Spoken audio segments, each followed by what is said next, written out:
Hello guys, നമുക്ക് അടിപൊളിയായിട്ടുള്ള fresh കണ്ണിമാങ്ങ കിട്ടിയിട്ടുണ്ട് ഇന്നിവിടെ. അപ്പം നമുക്കിതൊന്ന് ഉപ്പിലിട്ട് വെക്കാം. ഇത് കണ്ടോ, ഉപ്പുമാങ്ങ ഭരണി. ഇതൊരു 10-18 വർഷം പഴക്കമുള്ള ഭരണിയാണ് കേട്ടോ. അപ്പോൾ ഇതിനകത്തേക്കാണ് നമ്മളിന്ന് ഈ കണ്ണിമാങ്ങ അച്ചാറിടാൻ പോകുന്നത്. ഇതിനിപ്പോൾ കണ്ണിമാങ്ങ എന്നാണോ ഉണ്ണിമാങ്ങ എന്നാണോ ഓരോ നാട്ടിലൊക്കെ പറയണതെന്ന് എനിക്കറിയില്ല. ഞങ്ങൾ കണ്ണിമാങ്ങ എന്നാണ് പറയുന്നത്. ഇത് ഫ്രഷായിട്ട് കിട്ടിയപ്പം ഞാൻ ഓർത്തുന്നാൽ പിന്നെ ഉപ്പിലിട്ട് വെക്കാം. അമേരിക്കയിലൊക്കെ ഇത്രയും വെരി റെയറായിട്ടാണ് ഇങ്ങനത്തെ ഉണ്ണിമാങ്ങ അല്ലെ കണ്ണിമാങ്ങയൊക്കെ കിട്ടുന്നത് കേട്ടോ. അപ്പോൾ അത് കിട്ടിയപ്പോൾ ഞാൻ ഓർത്തുന്നാൽ പിന്നെ നമുക്ക് ഇച്ചിരി ഉപ്പിലിട്ട് അച്ചാറിട്ട് വെക്കാവുന്ന. ആദ്യം ഇത് ഉപ്പിലിട്ട് 1 മാസത്തോളം വെച്ചിട്ട് പിന്നെ ഇത് കണ്ണിമാങ്ങ അച്ചാറാക്കാനുള്ള പ്രോസസ്സാണ്. അപ്പോൾ ഇത് കിട്ടിയപ്പോഴേ ഞാൻ ഓർത്തുന്ന ഒരു വീഡിയോ എടുത്തേക്കാം. നമുക്ക് ഇതിൻ്റെ സ്റ്റാർട്ടിങ് പ്രോസസ്സിൽ തന്നെ എന്നോർത്തുകൊണ്ട് എടുത്തതാണ്.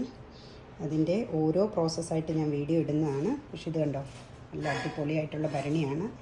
ഇതിനകത്തേക്ക് നമ്മൾ ഇട്ട് വെക്കുകയാണ് ഉപ്പിലിട്ട്. ഓക്കെ,